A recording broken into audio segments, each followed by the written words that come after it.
Starting off with the dollar-rand cross, we're starting to see a little bit of rand weakness coming to the fore, pretty much what we saw for the most part of last week. But when you look at the euro-dollar, we're starting to see a slight positivity coming through for that euro, but dollar strength predominant in today's session. Good morning. Yes, throughout last week we did see the rand weakening against the dollar, and we know that most of it was mainly because of the dollar gaining on the back of better than expected US data releases there. But then this morning, as you've said, we've seen the rand against the euro strengthening quite a bit, and we know that also there's been lingering concerns in the euro area concerning sovereign debt crisis there. So, like I said, we believe that the sovereign debt crisis is still there, and it may continue to have an impact on the currency this week. And that said, of course, something we spoke about earlier with our market analysts, we're looking at Portugal, Spain and Ireland coming to the market for long-term dated debt, and that will definitely be telling in terms of sentiment drivers for currencies globally, including the rand. No, that's quite correct. And given that in South Africa we also don't have a lot of local data releases being released this week, we have manufacturing being released tomorrow afternoon, and mining production might be released as well on Wednesday.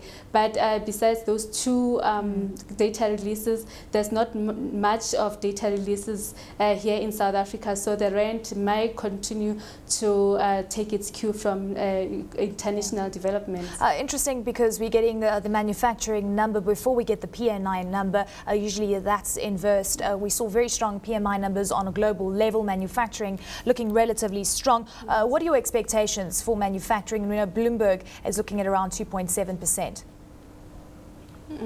No, yeah, the consensus is around 2.7% for the month of November, and that's just up slightly from 2.5% year-on-year in October. And I mean, I agree with the forecast. I think manufacturing will sort of increase in November, and that's in keeping with the PMI data release that we saw for that month of November, which continued to increase above the key level of 50, indicating that the sector might continue to expand. But the rand is also one of the key downside risks to the manufacturing sector, so that might be also one of the factors that one has to look at. In terms of support for the local currency, we're sitting at around 682 today, well, at least this morning. Where do you see support for the ZAR? Eleni, like I said, yes, today it's going to be another day where the rand will take its cue from international factors. But from tomorrow, if manufacturing does surprise on the upside, I believe that manufacturing will have a limiting impact on the rand weakness, given that higher manufacturing is positive for the rand from the GDP differential perspective. Tebogo also touching on the MPC meeting later on this month. What are you expecting? Do you think we could see an interest rate cut? What are the markets pricing in?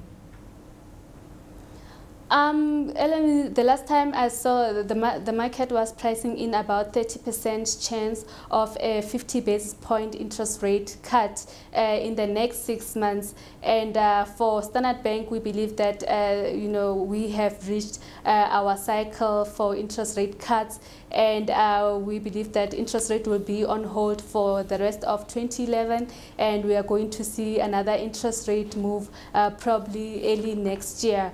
And for the market, the FRA market is also pricing in about 50% chance of an interest rate hike in the next 12 months.